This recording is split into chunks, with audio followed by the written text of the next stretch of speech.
Welcome back to the LEC as Misfits Gaming kicks off week 5 of the LEC Spring with a victory against BDS, and I'm joined by the mid laner of Misfits, Vetheo. How are you feeling about beating BDS once again?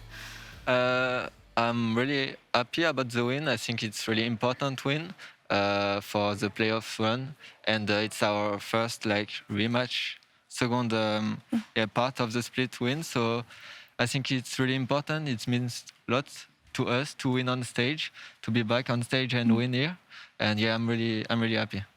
And in this important match, you did pick Zoe, which is one of your signature champion. Can you tell me more about your confidence in this champion, as well as how you felt like your performance went today?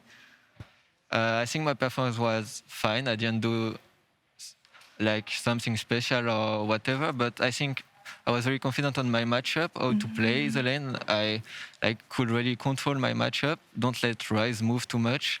And then, I'm really happy to play Zoe. I didn't play her this year yet, and that's one of my favorite champions. And yeah, I think it was a great game for Zoe, and I'm happy to play her for my first stage game. And how has your mid-jungle synergy with Zlatan been going? Because he played Larssen today, and he does, in general, have a lot of jungle proximity towards mid lane. I think we get along together good with Zlatan. I think we have good understanding of other role and what the other needs. And I think, we do often good mid ganks, and it mostly pays off. And I think this game we got Ryze Flash. It helped a lot the early game. And yeah, I think I'm really happy to play with Zlatan. And this is a great start for Misfits, Zlatan, and also for you, Vetheo, who often expresses your motivation to become one of the best mid laners in the LEC. And I did ask this question in an interview at YouTube recently, but I want to reiterate, where would you rank yourself in the current 10 mid laners that are working in LEC so far? I think I'm doing good. Pretty decent this year, at least, this split. But I have a lot of respect for other mid laners, and I think that right now, still Humanoid, Caps, Perks, and Larssen are better than me. I think they can do more stuff than I do right now. I think in laning phase, I'm not that far from them. I learned a lot on laning phase, but yeah, I think that's where I am right now.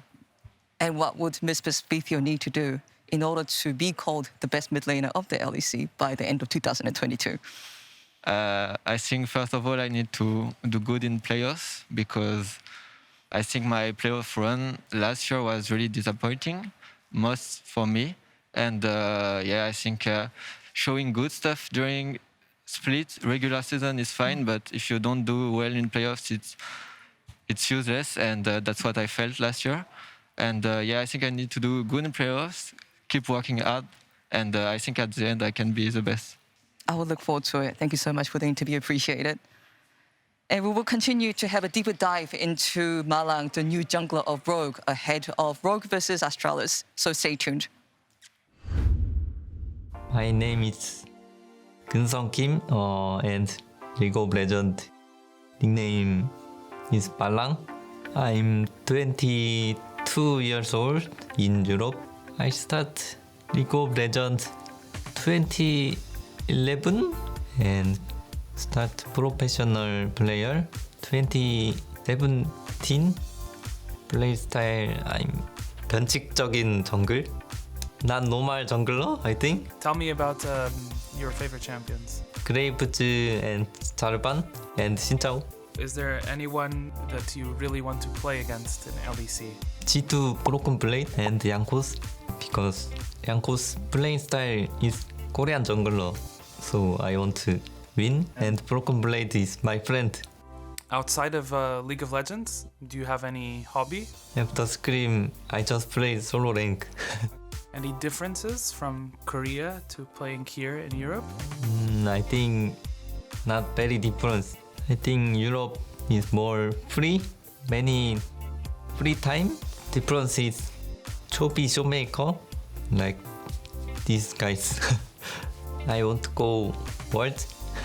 With Rogue? Okay. Yes, with Rogue. I'm so excited.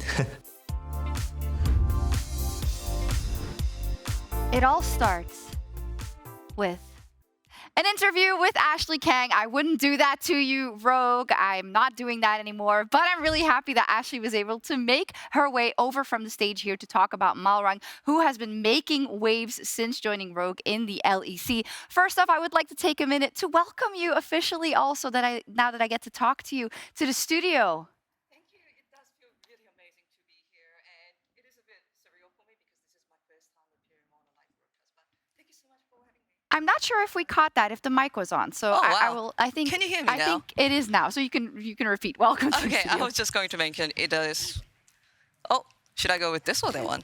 It already works. So now we have you 2 times. Okay, so- I'll just hold the mic Yeah. anyway. But yeah, it does feel really good to be here, and it is a bit surreal because this is actually my first time being live on a broadcast. But thank you for making me feel so welcome. No problem. I think you're knocking it out of the park. And obviously, we have to pick your brain a little bit when it comes specifically to Malrang. I know you had several interviews with him already and you followed him. Can you talk us through his beginnings in Korea? So Malrang actually had quite a rich career. He actually debuted for Everett Winners, a team that is not in the LCK anymore. He debuted as soon as he became available to play on the age of 17, and he had quite a few stints. Was a jungler for Gino Green Wings as well as KT Rolster. Also had a brief time in the Turkish league. So he's been on a bunch of teams and has actually been active for quite some years. How is it that we haven't actually heard from him too much then? So even though I'm really glad that Malrang is having an amazing time in Rogue, he had a bit of a dark age, especially during his Gino Green Wing times where he was kind of memed for being the deathless jungler because he was playing too passive, only focusing on clearing camps and not necessarily on the team fights. So which has been a very different playstyle that we are seeing from Rogue right now. Oh, absolutely. I would say I wouldn't recognize him if you say that he's a very inactive jungler. Of course, he had a stint as the understudy of Canyon. On Damwon Kia, do you think that has helped him in terms of his arsenal and what he's able to show as a jungler? Yeah, I would definitely say so because back in Damwon Gaming, he was always known for Rumble jungle, more oriented towards, clearing camps and minding his own farming. But at that time, he was working with Canyon, one of the best junglers in the world, and a world championship, obviously. And also Danny, who is known for raising up new talents upcoming in the LCK. So I will say that even though I don't have a deeper insight into this, his time as a substitute at Damwon Kia has definitely diversified Malrang as a player. And now we see a player that with Rogue is incredibly active in the early game, as is Rogue as a whole. What do you think about how he's been playing in Rogue specifically and what his ceiling and the ceiling of the team might be this season? I actually had an interview with Odoamne on this recently, kind of taking a jab on the fact that Malrang is always behind on CS, but, always seeing on lanes, being so active with his players. And Odoamne's take was that Malrang is a very versatile player. It just turns out that the current playstyle that Malrang is showing, impacting the lanes, is what Rogue needs, especially given that Rogue has such a dominating laners. Oh, absolutely. It's almost, I wouldn't say easy because it's never easy to be a pro player, but he has great players to work with, in terms of Rogue. Now, when it comes to him joining the LEC, it's been quite a while that we've had a Korean import make it into the league. There were quite some memes that I saw fly around as well. But I knew that you asked him specifically about that in one of your interviews, and he said, well, I actually wanted to join the LEC. I've been looking forward to it. How have you envisioned his integration into the team, and what have you thought about everything he's posted on Twitter after wins and whatnot? I actually interviewed Malrang right at the airport as he was about to leave for Berlin, and I was a bit worried and asked him, hey, are you going to be okay going to an international league? And Malrang was actually excited because he's had his time at Turkey and he played in international leagues before, and he really enjoyed his time here. And it looks like he's adjusting to Rogue super well. He talked in the recent interview, he talked about, hey, I love the food that the Rogue chef is cooking me. LEC fans love him, like all the Twitter activities, a bit of a jab and Zanzarah and things. And as I think I can represent the LCK fans that we are so glad what Malrang has been doing for Rogue and LEC. And I think the LEC fans are happy as well, as we can see a snippet there every time Rogue has won, which has been 9 times, so we have 9 pictures. He's posted a little selfie with one of the teammates with a caption, and also some Twitter banter towards Zanzarah. Larssen could improve his Korean heart. Yeah, I think that's not, maybe that's what he's bringing in also, like saying, hey, you guys need to step it up in terms of the Korean heart. Can you show, how would you? So it's the camera this way, right? So you have to do it like this, so it actually looks, the cross looks like a heart. Like a heart, Not okay. this, like what Larssen is doing. Okay. I'm sorry, Larssen. Sorry, Larssen.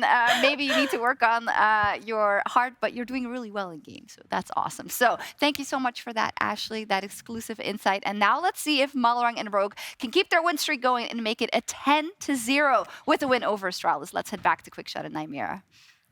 Thank you very much. Can they take down Astralis at 0 and 9?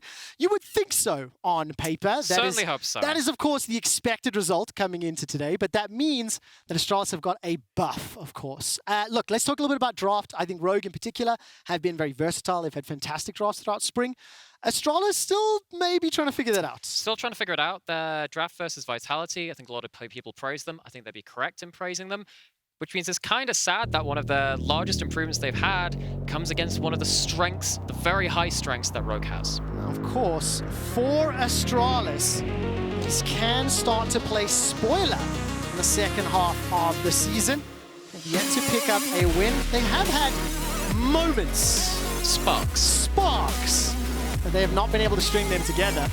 The one thing I do think about with this roster, we're on a new patch. Champions are potentially available.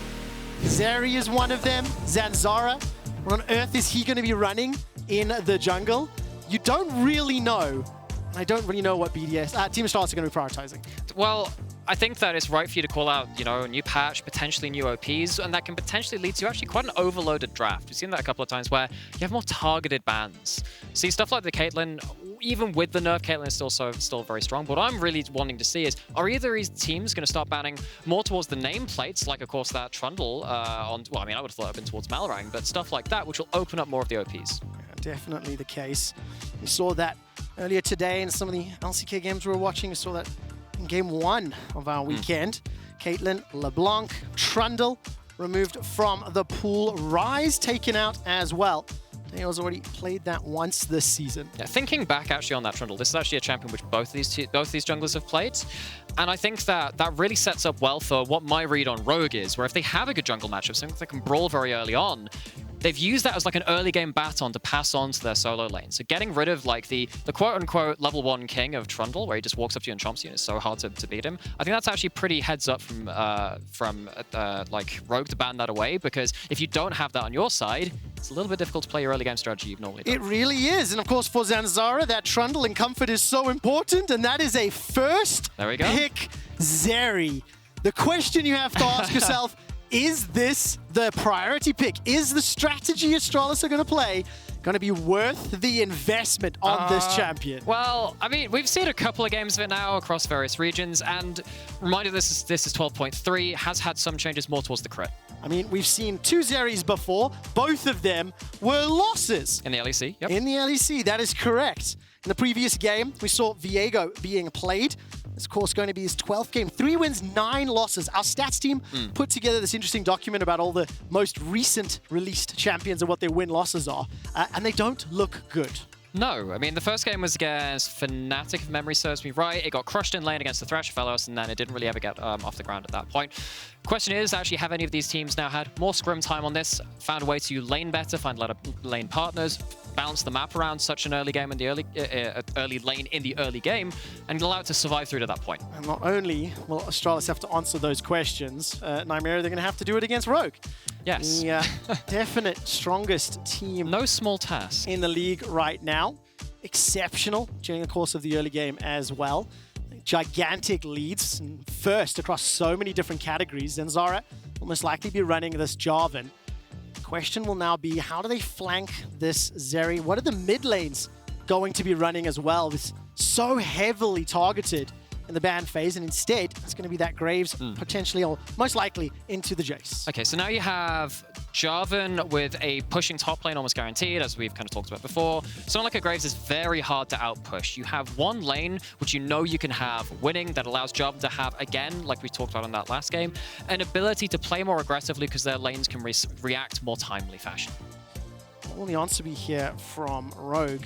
And I'm also starting to think to myself, how will the team compositions play out? For Rogue, they've got some pick power, got themselves some great poke in the form of that Jayce from Odoamne. Played that twice this spring already.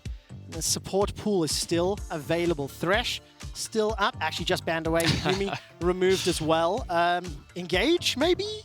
Yes, I mean, on the side of Astralis, you already have the Jarvan Cataclysm. That becomes a bit problematic because stuff like, Poppy is still on the table. Not really, actually, though, because the Lee Sin's in there. There aren't as many things which can disengage from the Jarvan so much.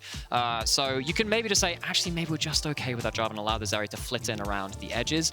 Mid laners are where I'm drawing my eye to as well. You can see that, Larssen's played 4 games of Victor and does so well when he's actually been given that stable early game his team gives him. Of course, the Corki didn't appear at all in the previous game, if I recall correctly. Neither banned nor picked.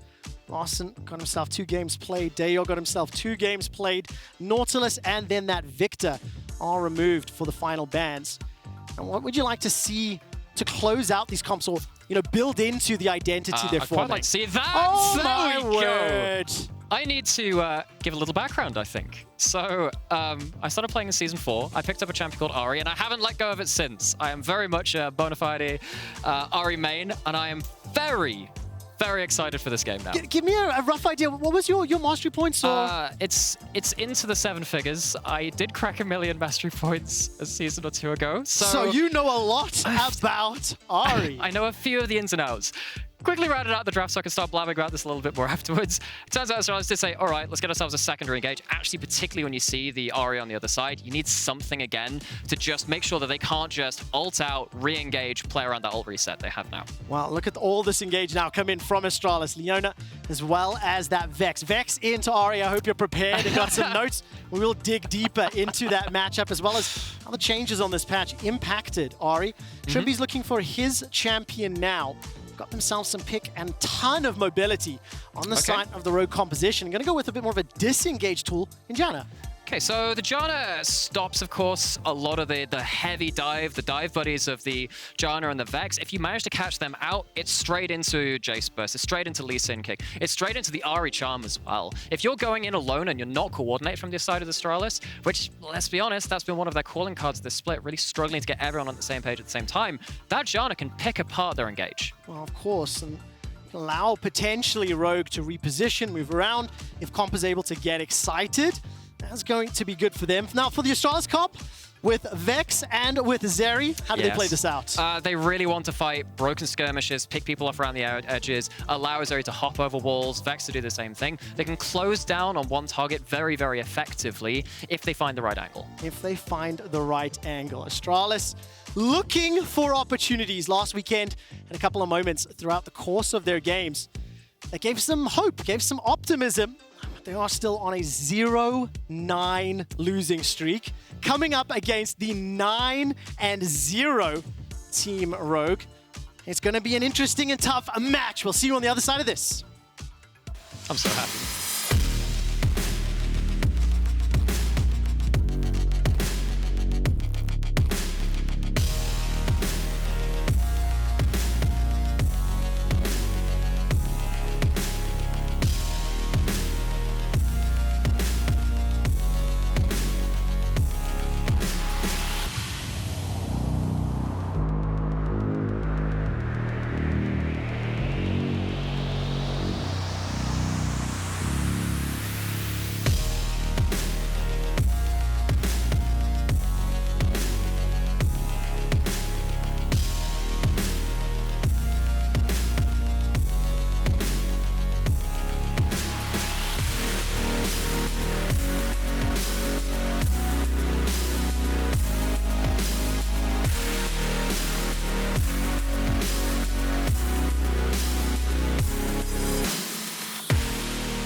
Welcome to Summoner's Rift as Astralis are taking on Rogue.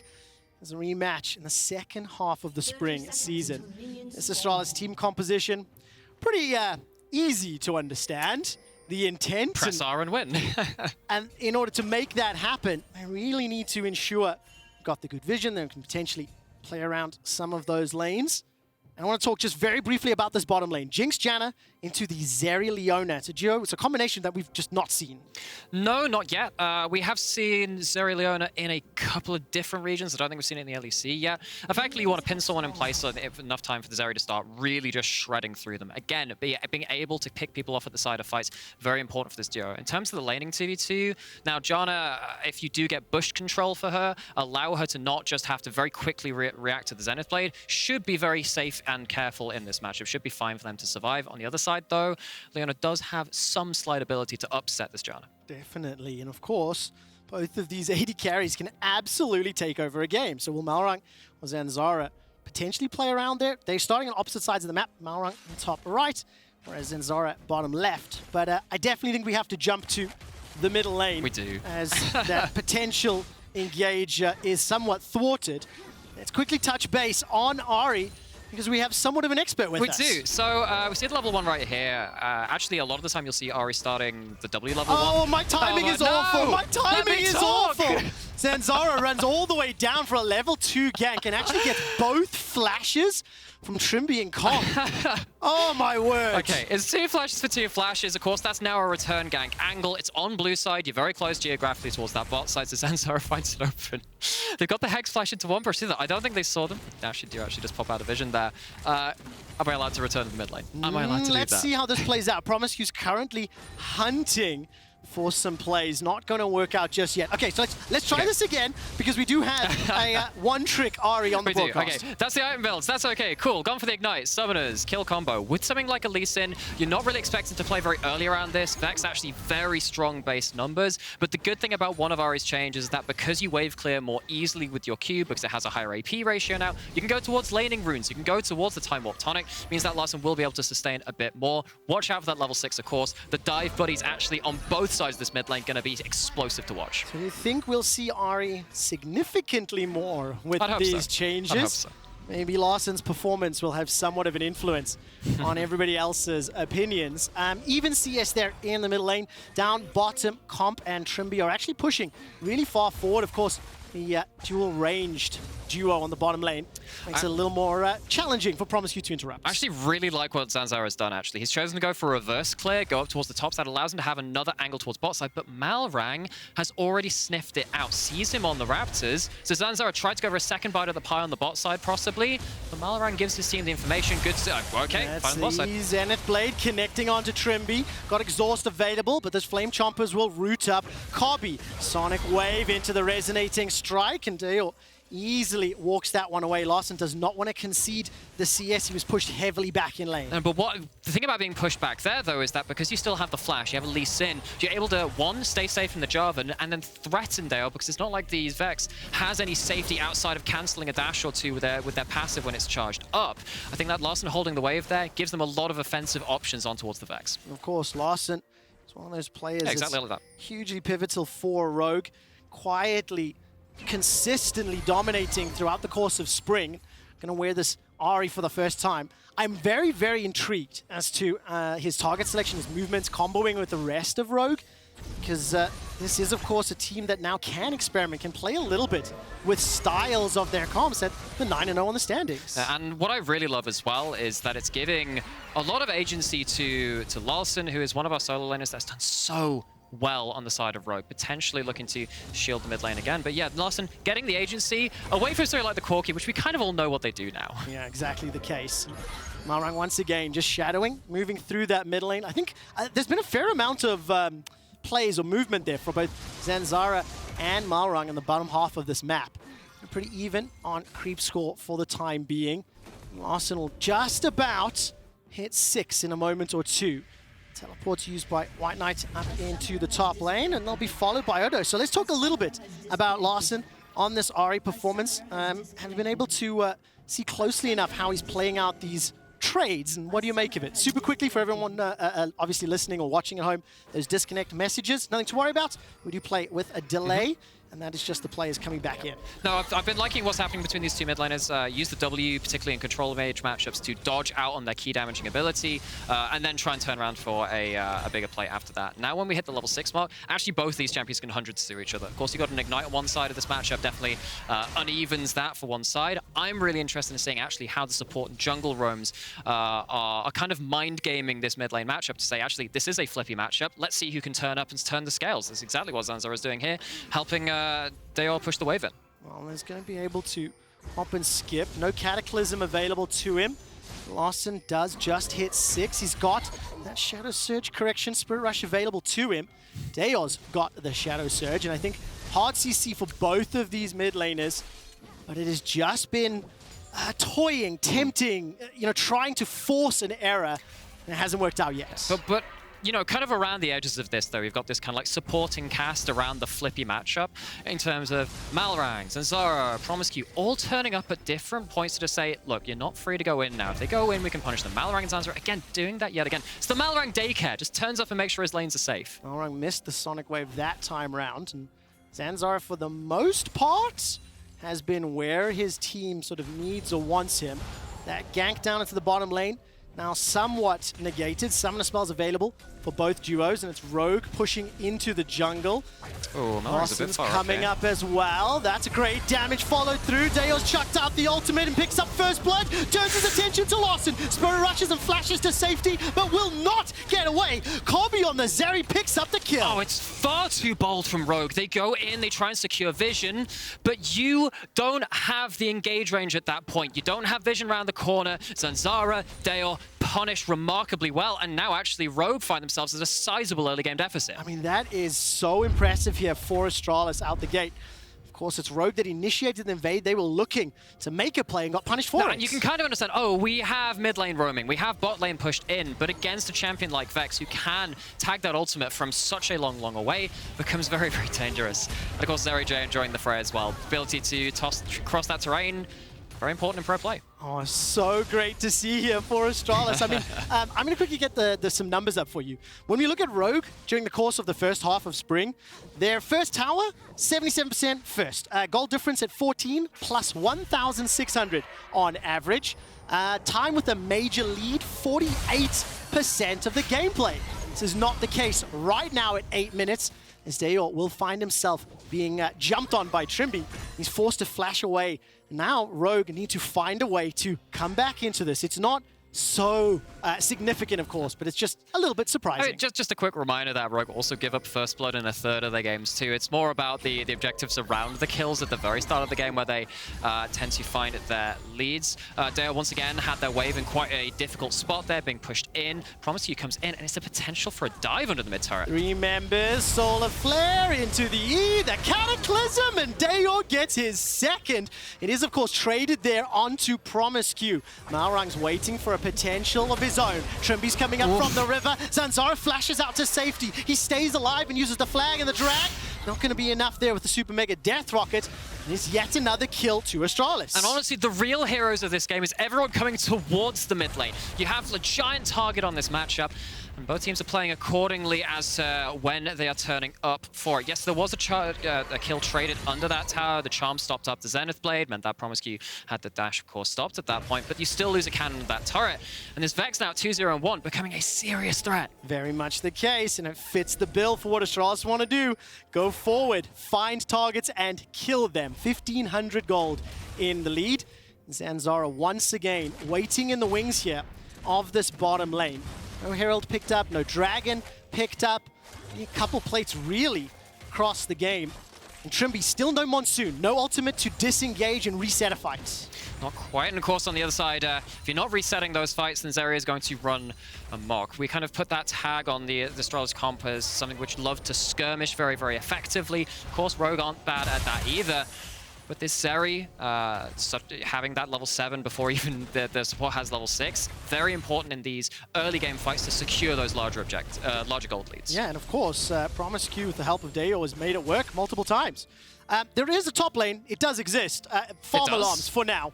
No teleports for either player, though, as once again, good buddy Zanzarah moving down. Flashes available for both Comp and Trymbi. and a Monsoon as well, but no push in just yet. It's looking for those opportunities. It's trying to get this Zeri or the Vex ahead once more. Yeah, it's opportunistic play is probably the word for it.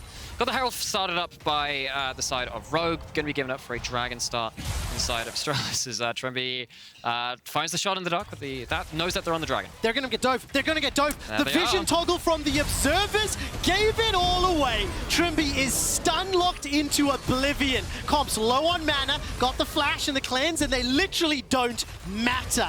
More kills to Astralis on a fantastic dive. Okay, seriously good dive. I mean, you see the vision from that tornado, and I was like, oh, they're going to stop. Wait, no, they're definitely not. Numbers disadvantage, completely right, calling it out.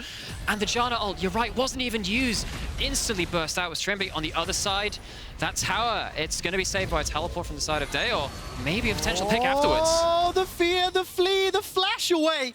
Odo's first taste of the rest of Astralis results in him running for his life. But these top lane trades, this top lane matchup, pretty much as you would expect. It's first taste of the game, and it's a little bit better from the side of Rogue. I mean, talks about Astralis' improvements, looking once again to hammer home the advantage. Larssen gets jumped on, Spirit rushes away with the first charge, lands the charm, that's a Spirit rush for a second, two-man knockup from the Howling Gale. Malrang will kill Zanzarah, and the Super Mega Death Rocket not going to be able to find its man. That looked like trouble for Larssen. It looked like trouble, but again, you're going onto the Ahri with the ult this time. Has Merc Treads as well, not able to burst out the champion that easily. But again, I appreciate the fact that they are looking for these overextensions from Rogue, looking to get those opportunistic picks. That's been the name of the game. Name of the game, and it's one, and Astralis find themselves 5 kills to 2 up, 1,000 gold in the lead. And as long as they land these skill shots, the squishy members of Rogue do get instantly deleted. But the first Dragon looking like a target here. Actually for sort of both teams. Multiple members from Astralis down on the bottom, multiple members from Rogue. Oh, Malrang is spot on an award coming in. He's going to get ulted. He's going to get ulted, forced to flash for his life. And Malrang this time around hasn't had the same level of impact and kills against Astralis as last time. No, and one of the great strengths of Rogue has been their jungle tracking. It's been about getting Malrang aggressively early up in the face of the enemy team, but the warding has been there from Astralis. It has been there to make sure that they could punish this Lee Sin in the early game. Okay, the Rift Herald is summoned down bottom. Trymbi waiting to use that lantern for safety. And the rest of the Rogue members starting to peel backwards. No teleport for Odoamne, but WhiteKnight has his available. This Dragon seemingly what both teams are sniffing around, but the vision's not super great. The waves aren't in an ideal situation. Look at the pink wards either side of mid. Makes it so hard to push up. We saw what happened the last time. Larssen doesn't have the ult this time. Might have to blow the flash. Looking to be the case. Larssen backs away for now. Waiting just a few more seconds before he gains access to that Spirit Rush. He will be able to survive for now. But again, it's similar to that previous game. Nymaera, it just feels like the teams obviously want to play for these objectives, force the opponent's hand, and bring them to the objective to fight. It does, and it also feels like the Dragon's a bit of a bait right now. You can see how dark it is for the side of Rogue. Both teams, okay. Larssen, Spirit Rush and Flash. He may not get a chance. Flashes away, second charge. Finally taken down. That is so much CC. The kill goes over once again. I mean, it's just like, fire everything! Make sure you get that target down. The Merc Treads make it a little harder. Astralis recognize that, overlap a lot of their CC, make sure there's no chance of getting out. Larssen blows both escapes and is none better for the wear. Now, Astralis at the 14-minute mark, as we start to move into mid-game, they still have that 1,200 gold lead, kill lead, as well as the first Dragon, but it is not a significant advantage. You can never discount Rogue's ability to team fight later. I mean, it's seriously well done to get the maximum range extension from Zanzarah onto that flag drag at that point. Heck, even the perspective all over the wall from the Solar Flare to potentially catch a Spirit Rush there from Larssen. But again, you can see how well Astralis have set up this chokehold around mid, and they're punching on it almost every wave. The question you ask yourself, is this enough of a lead for you to think Rogue could win this game, right? I started buying in very, very early. I started getting very, very excited. But as the time continues to creep on, if Trymbi is able to dissuade and untangle a lot of that hard engage, that might be just the time Rogue need to turn the fight back around. So while it is a decent lead, Trymbi is going to be okay there. Just checking that he was going to make his way out safely. It's only 1,000 gold. Yeah, just exactly. Keep that, just to kind of have the, just dampen it a little bit. Good kills. Good kills onto an important member as well. And Ahri that gets fed suddenly has a lot more options given to them. You can see them being forced into the Merc Treads and forced into the Everfrost. This is going to be a lot less high burst from that champion. Maybe you can start playing around your own very high burst of the Vex with so many kills. I mean, promisq feeling very, very confident. Stepping straight into Malrang, hits him with the Shield of Daybreak and starts to back away. It's a lot of sort of long-range tools in the Astralis kit to continue and to start those team fights. Now we're starting to see a bit more commotion and movement here around the map. One tower secured by Rogue, one dragon by Astralis, but Astralis setting up again for this mid tower. Yeah, so, and once again, just Astralis, making sure that they're holding Larssen accountable, making sure that he can't get these options to push, roam out into River, join Malrang on the Lee Sin and become a very difficult 2v2 to deal with. Astralis just shielding their lanes, actually in a way which I'd normally give over to the side of Rogue doing well in the early game. Yes, kudos here to Astralis for starting this one out well. And we're now getting into this more challenging phase of the game where that advantage can only be pressed by correctly setting up your lanes. Kobbe's going to step forward using that burst fire, and Comp runs low. Flash available to him, and he'll be able to move his way towards Trymbi. promisq gets locked into place. All of a sudden, Larssen's coming in from behind as the tower's taken down. Do Astralis fancy the fight? No, and Rogue back away. They concede the objective. Again, they don't over-engage. They don't over-commit to this, and I think that's perfectly fine for them. They don't want to give up too many resources so that they can't return to this very commanding style of play that they've had so far. Of course, on the other side, that is you were talking about the first turret for Rogue going down. That was the top lane turret going down. We've hardly panned over top lane this entire game, but if we do have Odoamne showing up as he does right now, potential with that gold he's got in pocket to turn these fights. Now, Comp's not there, nor is Kobbe. Comp's only going to finish his recall shortly, and Rogue setting themselves up. Do they fancy the steal? Doesn't look like it just yet. Trymbi will throw down a Howling Gale. All that'll do is just help out Astralis. So they managed to pick up the Rift Herald. They're in position with larger numbers. And of course, you did talk about both Odoamne and WhiteKnight. And I think for Odo on this Jayce, it's going to be pivotal, because if you're able to poke down, get some chip damage onto the Astralis members, it makes it so much more risky for them to throw everything in for those engages. It's also just a helping hand to the dive as well.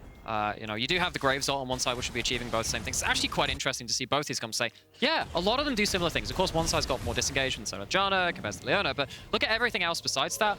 Lots of similar abilities on the map. And right now, in the early game, Astralis have had the better end of it. Yeah, they have, but it's not enough of a lead, in my opinion. Rogue will pick up the second tower of the game. We're a minute away from the Infernal Drake. And now I really, really want to see how Rogue play this passage of the game, because Astralis had, let's say, 6, 7, 8 minutes where theoretically could have pushed into Rogue's jungle and try to create opportunities, and they weren't really able to do so. Just as I'm saying that. That's not good. That's not that close to completion. I think he might get caught here. Does it finish? Does it finish? Oh! It does not finish, and Larssen gets caught out on the recall. Will be taken out, this time by WhiteKnight, his first of the game. And with 20 seconds until Dragon, that is unfortunate. The timing on that, oh my word. I think the LEC scriptwriters hate me. I think they really dislike me. Seems like Rogue, again, doing okay at balancing the map, but it's all at the deficit of Larssen on the first Ahri pick in the LEC this split. 1-4-1 on the champion. That's my match history, all right. I do think credit should be given here to the Astralis players, because they've jumped on him. They've focused him. They've moved around to punish Larssen, and that's why. Dajor's up 4-0-2. That's why Kobbe's up 2-0-2. Why they're going to pick up their second dragon here. And now we're going to see how do Rogue come back. The thing is, you do still have to keep in context. Relatively speaking, similar styles of comp in terms of how they want a team fight. It's only 1,000 gold difference at 20 minutes. And if you were to make any predictions, you would predict that Rogue should be stronger in team fights. Yes. As players. As players, yes. If you're hitting training dummies, probably at that point. One of my problems with this is that Rogue have actually struggled to wrangle back some vision control. They finally managed to do it around this Baron pick. You saw around the Herald fight earlier, actually, most of the bot side jungle was lit up. Actually, a lot of their red side was lit up too. And a champion like Janna can really struggle because she dies so quickly if she's the one that's being picked. Rogue have managed to outlast some of this and might have found an angle onto the mid lane. Oh, Kobbe's got that flash available to him. The Howling Gale didn't find a target. And if I ask you to look at the minimap and look at the vision, what do you think of the setup here? Astralis maybe hinting at this top tower into a potential Baron play, or at least Baron vision. I should correct myself. So obviously it's vision around the Baron, that's important. It's also safety for the side lanes for one of the first times for Rogue. Of course, Odoamne has not been the focus of that, but Rogue going to find it much easier to farm out now. So Astralis not going to get so many of those passive leads that they've been finding across the map. No, they're not, but they are, once again, pushing up as a group. WhiteKnight's teleport is available to him. promisq's got that solar flare. Odo and Trymbi backing away. Here comes Malrang and Comp, but they are giving away priority to that tower, which Dajor is hammering away on. They are. So, and I really, again, I love what Astralis have done in this game. It's weird saying this about a 0-9 team, but they look coordinated. They're there when the lanes are pushing in. They're there catching people on vision just like that. Exactly. Larssen this time around will be able to turn it. Oh, and it's going to be promisq taken out by Comp. Malrang jumps all the way forward. Dragon Rage kick will buy some time, and he's conceded. The long shadow from Dajor not going to be enough to find Trymbi just yet. Monsoon available for that reset, and that hit points, and it's thrown down. Odo being jumped on by WhiteKnight, who's uses ultimate force to flash into the pit, and the rest of Astralis back away. A 1-for-1 in the jungle. It is, and it's Merktread's MVP. Very closely happened in a couple of other plays, but this time the pick isn't quite as clean. You can see the angle they were going for. Once again, established vision, go in with their pick CC, but you don't end up finishing it off. This is, of course, how it ended up happening. They have that lapse. They don't end up seeing the Leona coming over the wall, but Zeri's damage doesn't land. It's a Leona on their own at this point. Too far separated from the rest of their team. Comp with a pinpoint ult to start off proceedings. At least for the side of Astralis, they end up catching out an overextended member afterwards. I think that time round, the fact that it was only Leona going in, no Jarvan, no Vex, that's the difference maker. Rogue were able to thwart it and at least get themselves one back, but the damage is ridiculous. Yes. So, and throw back a little bit to what we said in the draft actually in regards to that, because this Janna showed value there. It meant that the Vex couldn't get all of that follow-up damage. No, it's not the Leona, but Leona went in alone, was isolated at that point, and you can see how Rogue are planning to play out future team fights. yes, that's exactly what they're hoping for. If they are able to use that mobility, both on the dashes as well as the get excited. I do think it is easy to understand what's happening here. Astralis vision around Baron is going to be contested and challenged by Rogue. They're set up in the mid lane. No awareness here from Astralis. And Malrang got his kick, got his flash. I think he was just about spotted. Rogue back away. The tension continues to build, especially because on Rogue's side, they have obviously poke, but they don't have that Leona style engage. They don't, and that's why it's so crucial that they sit within their control wards. They sit within them, but actually, you look at one of those items picked up. I really want to highlight what WhiteKnight just picked up. It is that that vision clearing item, the Umbral Glaive. That's the one. Their name escapes me very briefly. You see how quickly they can clear through vision. Once again, establish this fog across the entire map. Rogue, they've been playing fairly disciplined so far. Question is this going to be a game like last game where one mistake seals it? I mean, if you continue to prioritize just the objective fights, I think the risk goes up. But if we were to evaluate what are the other options here, WhiteKnight on a side lane, he's level 15, got himself 260 CS, 2 items secured already. Odo's still playing a little bit of catch-up, hasn't really had a chance to get meaningfully involved.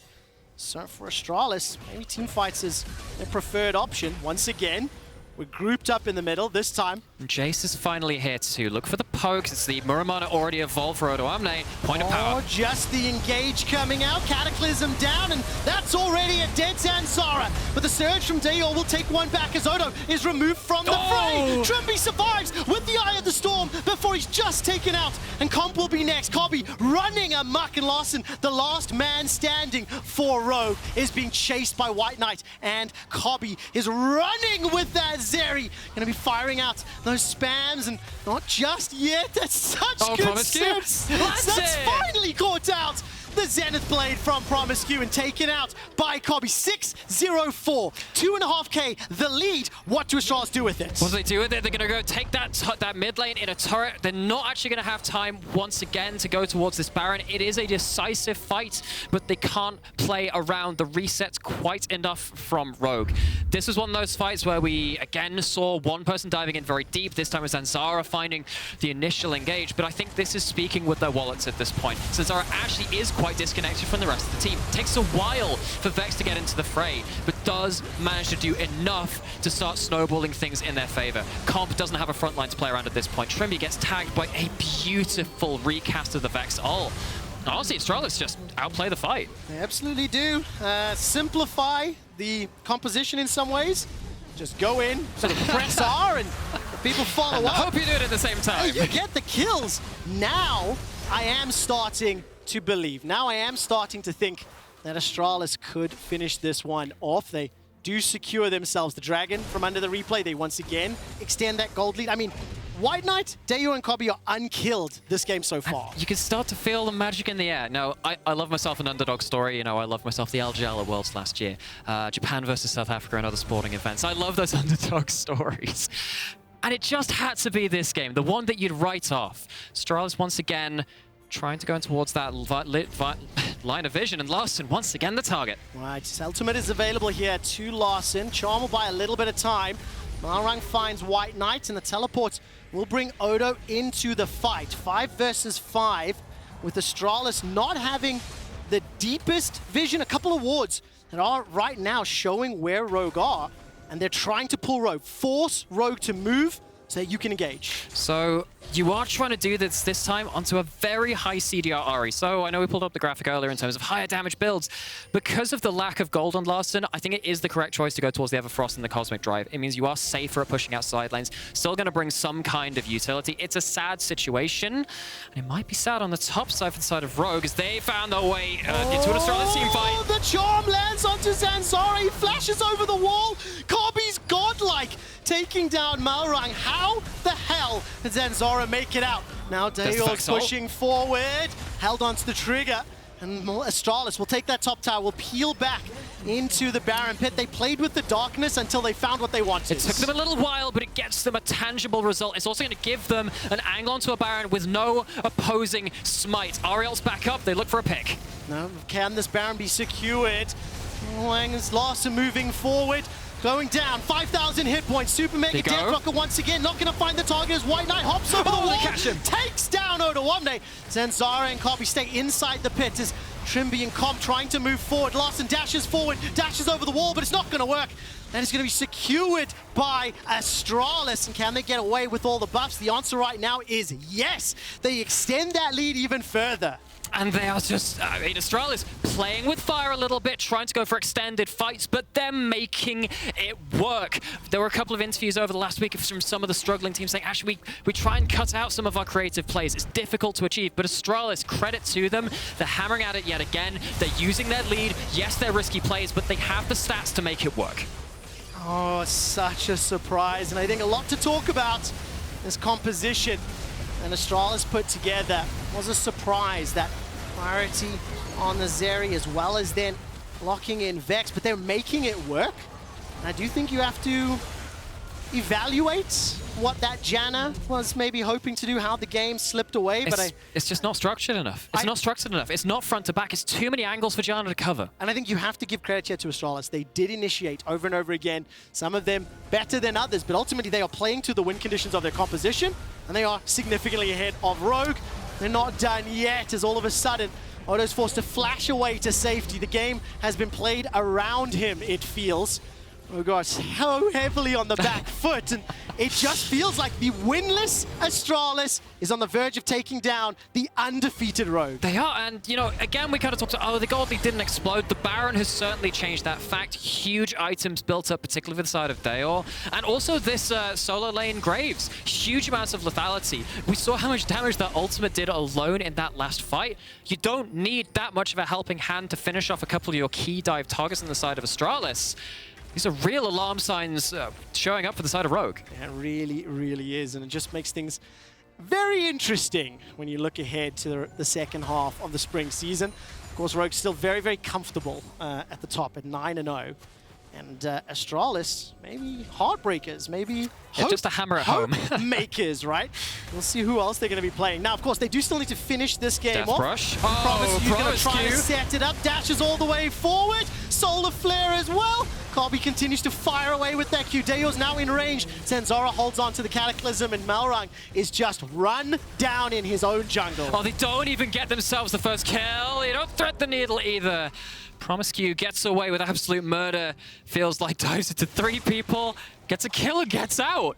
I mean, obviously with all the support that Astralis have, they reduce the amount of space where Rogue can play. They push their own vision up, make some educated decisions on where the darkness is in their own map view, and then they literally force the hands of Rogue. So a lot of these advantages that have been built up is because of the decision-making that they have had.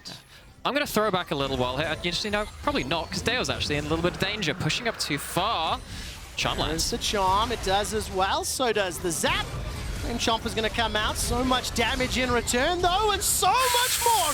Dajor goes golden. Can he find himself another? No, not just yet. Teleport now being brought in from WhiteKnight. The rest of Astralis making their way through the jungle. Comp is low, Larssen's low. Larssen's got flash, and that is a dead Ahri. Comp is being healed up from that Monsoon. No flash, no cleanse available to him.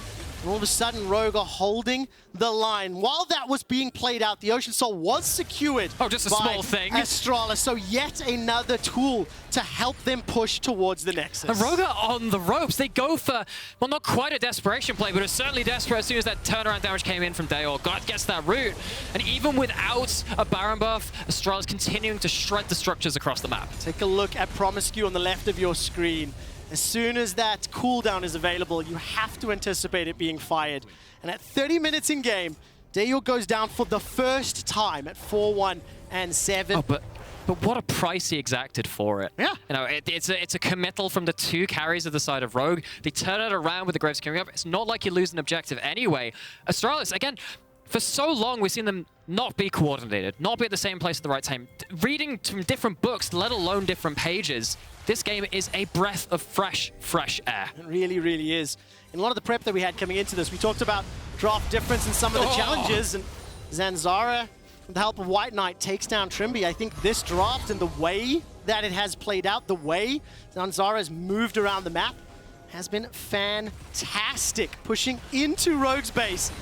For the first time, Rogue will need to defend their Nexus and will be against the 10th placed squad. Solar Flare is available, promisq steps forward, the Charm wears off, and the first inhibitor falls. Okay, so Astralis not able to break the game just yet. Rogue get one last chance to stock up on ideas. Anything clever that comes to mind would be useful right now, because everything they've tried has fallen short. You see that Baron spawning next minute. That's, of course, going to be a point of concern for them, because in like versus like team comps, it is often the small leads which explode exponentially. Astralis had that, and a Rogue fighting against a mountain. Oh, Trymbi is just about taken down. Collateral damage will be the final tick, but again, Astralis playing with the vision. They push their ward line as deep as possible, waiting for someone to try and challenge it. And now in a 4v5 without that fight resetting ability of Monsoon, they're going to be able to push down this top tower. Does get taken out. Malrang's looking for something onto Zanzarah. He gets away for now, but not before the shot block takes him out. Larssen is caught out, taken down by the mid laner Dajor. Now Malrang's burning underneath the fountains. It's a double for Dajor. The inhibitor's taken out. 4 versus 2. Astralis are pushing onto the Nexus. Comp does not have any summons available as Odo trying to find those shock blocks. The second Nexus tower will fall. Here comes Trymbi. He's going to be able to help out for the fight. WhiteKnight's going low. There's some damage onto Trymbi. Comp gets excited. Not going to be able just yet. Finally takes down Kobbe. All of a sudden, Rogue survived, but they are still so far behind. The story's not over yet. There's a chapter left to be written, and the words on the first page of it are mainly about how Comp played out that team fight. Gets to free fight, gets to get all that DPS down for the first time in this game. You have to feel Baron still not taken. Resets at least coming in from the side of Astralis. Rogue, they go for the desperation play. They go to the Baron. This is the last-ditch effort. If Rogue do not secure this Baron, the game will end. There's no smite near them. 2 waves of of super minions pushing forward. Teleports not available for WhiteKnight or Dajor, but Dajor, promisq and Zanzarah, they're making their way into the pit. This is going to be a 3v3. 2,000 hit points on the Baron. Dajor, does he go in? Does not, it's secured! Zanzarah manages to pick it up as Malrang was not in the pit. It was not a smite fight, and it is a triple kill for Dajor and Astralis. That was a very desperate play under desperate circumstances. Larssen behind his own lines, going for a charm. I just don't feel like it'll do anything. Not yet. Look at the mini-map, though. All of a sudden, Zanzarah Graves is and on the WhiteKnight, Nexus. they're on the Nexus. The winless will be winless no longer. Rogue, Larssen, and Malrang trying to take out Dajor, but they simply can't do it. He's keeping them busy. I think the Nexus is being focused down. It's being hit down. Astralis take down the undefeated Rogue. It could not be more perfect a situation. It could not be more unexpected. Would anyone have called it? I certainly didn't. What a game. Astralis earned that win. They were very proactive. They were in the faces of Rogue the entire time. I think questions will be asked about how the draft should work, how it could have gone differently. But I want to take nothing away from the fact that Zanzarah and promisq were everywhere. They were making the initiatives. 100%. They were getting their team ahead.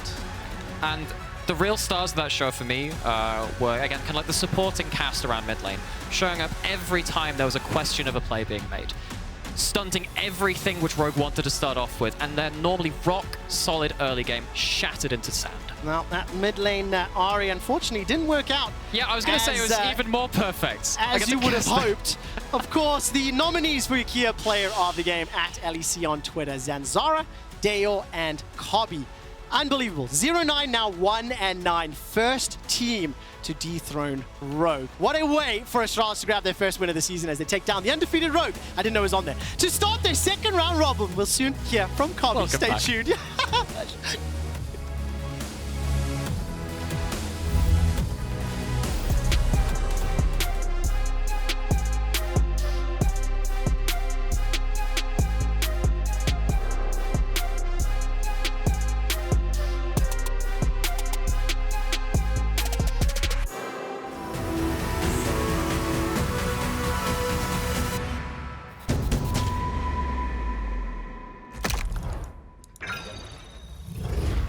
Systems are overloading. We can't risk another game.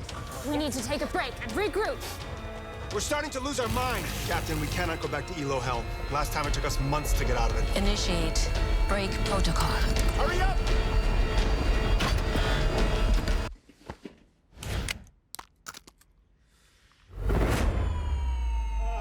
Yes! Yes! I did it! We did it! We did it! Even the biggest champ needs a break.